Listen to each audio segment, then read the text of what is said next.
Hello and welcome to After Office Hours, presented by the Hillsdale Collegian. I'm Shad Strehle, filling in for Michael Lucchese. After Office Hours is a show where we discuss interesting and prevalent topics with Hillsdale College professors. Today I'm here with Dr. Somerville. Thanks for being with us today. Thank you.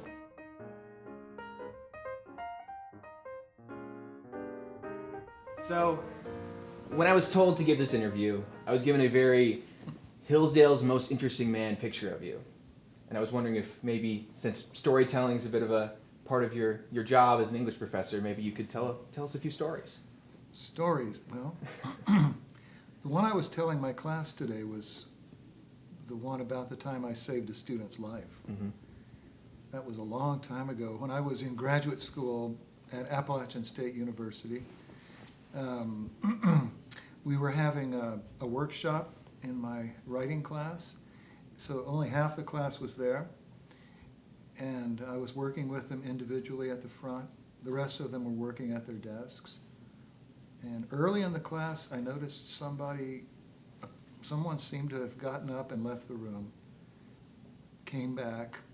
I didn't think anything of it. A little bit of time passed, and then a young woman raised her hand, and she said, "Mr. Somerville, what do you do if someone's choking to death?" That's the way I remember it. She actually asked it as an academic question. So I was there as teacher, and I decided I would explain the Heimlich maneuver, which I had never been trained to do, but I'd seen it demonstrated when I was in college, years before. And so I was about to explain the Heimlich when I looked, and sitting right behind her was another student who was, her face was a livid purple, and she was kind of leaning forward at her desk. And I realized that this was not just an academic question, somebody was choking. So my instinct was to tell the person who'd asked the question to stand up behind the choking victim and do the Heimlich. And then I thought, no, maybe I should leap into action. So I went out there where she was, her name was Nancy. Mm-hmm. I picked her up, stood behind her, did the Heimlich the way I'd seen it demonstrated. Nothing happened, she just gagged. And then I struck her on the back a couple of times, which I've since learned might not be a good idea. Nothing. I did the Heimlich once more, and as you hear happens, this object went flying out of her mouth. It was a fireball, one of those candies. Mm-hmm. They're large, and it takes a long time for them to dissolve. And it just fired out like a little pink comet. And then she kind of collapsed there on the floor. I had somebody, when she came to, take her to the infirmary, and then I continued teaching the class. Wow. Yeah, it was. That was my first year or my second year teaching. Well, I guess it'd be a trial by fire. Not only is a dangerous situation, but the fireball as well. I'm sorry, that was a bad joke. Well, I have to say, things could only get better in my teaching career. Yeah, there you go. Well, at least she didn't die. Mm-hmm. And I've looked her up, I've Googled her, and she's still alive, and Wow. so I feel good about that. Though her life appears not to have been as happy as I would have hoped. Yeah, so success. Yeah, I guess so. I'm glad it never has happened again. Well, hey, you still have a little while, I assume. Maybe. It's true. Maybe. I hope it never, ever happens again. Well, I wanted to take a few steps back to South Korea. I was Mhm. told that you were partially raised in South Korea. What can you tell us about that experience? Yeah. Well, first of all, my mother's parents were missionaries, Presbyterian missionaries in China from 1916 until the late 1930s. So my mother grew up in Asia. And then my father's father was a Presbyterian minister in South Carolina. They married in 1953, and the following spring left for South Korea to be missionaries. So they got there in 54. I was born that year. They were there for 40 years, till 1994. I grew up, most of my life up through high school was in South Korea. It was a great place to live. I was there almost all of that time. We came back on furlough for a year in 1959 to 60, and then again we were in the States from 64 to 68, and then I was back and graduated in 72 from high school. Now that's a pretty tumultuous time in South Korean history. What can you tell us about that? Yeah. Well, let's see, my parents got there in 54, so the country was still devastated by the Korean War.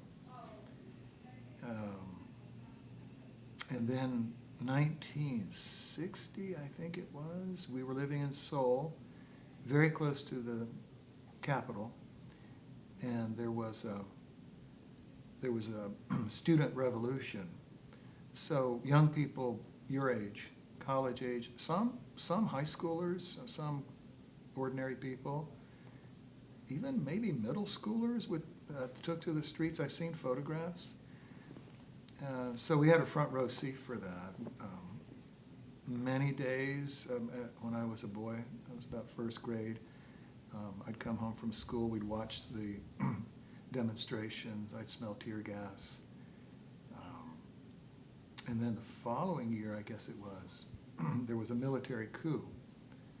And a man named Park Chung-hee, who was a general, took control. And I can still remember going to school. We went to school on the other side of the city. And as we drove along, about every 10 yards on either side of the street, there was a soldier in full battle gear. Every school we passed, there was a tank or a machine gun emplacement there. So I was aware something had happened overnight. Mm-hmm. And that changed modern Korean history. He became president. He was president for many years. Abused the civil rights of many South Koreans. It was also during that time, though, that Korea began to get on a footing that made it the economic success that it's been. His daughter has been president recently and was recently impeached. Full circle then, I suppose. Yeah. So What's it like being so close to that history? You know, having kind of a front row seat. that's a good question. I think I used to assume every child watched what I watched. Mm-hmm. Demonstrations. We lived on a compound. Missionaries in the past used to do this quite often. They lived in a little neighborhood that had a wall around it, and ours was there in the center of Seoul. The compound we were on had 2 houses, and to look down at the street, you'd walk over to the top of a wall. We could look from the yard down maybe 10 or 15, 20 feet. So we were kind of safe where we were standing, my brothers and I. And I remember one day a street being full of students, peaceful, and then the riot police came, chased them off. The air was full of tear gas. And I do think, I kind of assumed it was something a lot of people got to see. Mm-hmm. It was, but no, pretty unusual. No, definitely. You know, and I hate to move on because, to be honest, I'm sure you could talk about this for a very long time, and I'm sure that our viewers would love to hear it. But when I was told about some of your experiences, an event that you may or may not have, you know, been so close to, but still have a tenuous link to, came up a lot of the time when I talk to people. Yeah.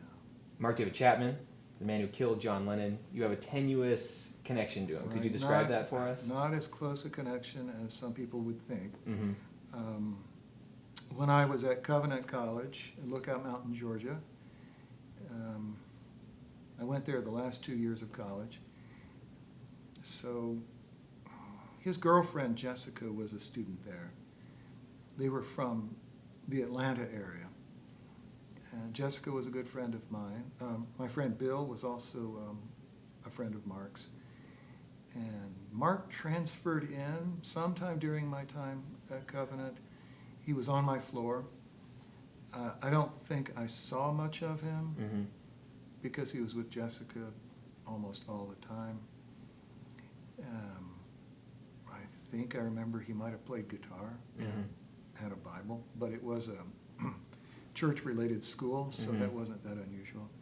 And so it was 1979, was it 79? I think it was when John Lennon was shot. So that was 3 or 4 years after I had known Mark. Mm-hmm. And I'd always been a fan of the Beatles and John Lennon. And John Lennon had a fairly new album called Double Fantasy, which had come out within the months just prior. And he'd been out of the public eye for a while, so that was pretty exciting. And then I was watching Monday Night Football. And I think a lot of Americans learned that way. Mm-hmm. Howard Cosell, who was one of the announcers, said that the report had just come in that John Lennon had been shot by some stranger at the Dakota Department House where he lived in New York City. And so that was shocking. Mm-hmm. And through the course of the next day, this was before people had the internet to go to. There weren't 24-hour news channels that I remember. So people were eager to find out what had happened. There were rumors that the guy was from Hawaii, Mm-hmm. and I didn't know anybody from Hawaii. And then I was watching the evening news that next night, and it opened with Walter Cronkite, CBS News, saying, today in Manhattan, Mark David Chapman was arraigned for the murder of John Lennon. And I thought, Mark David Chapman? You don't know your friends typically by their first, middle, and last names. Mm-hmm. Those are the people who are known by first, middle, and last names are either assassins or 19th century American poets. And I'm pretty sure he wasn't a poet. And I thought, Mark David Chapman. Mark Chapman. I thought, is that Mark Chapman? Of Honolulu, Hawaii, though. And I didn't know he was from there. Turned out he had moved to Hawaii. Mm-hmm. I think he had married a woman of Japanese ancestry, so his version of Yoko Ono. Mm-hmm. He had been going to work and signing in as John Lennon.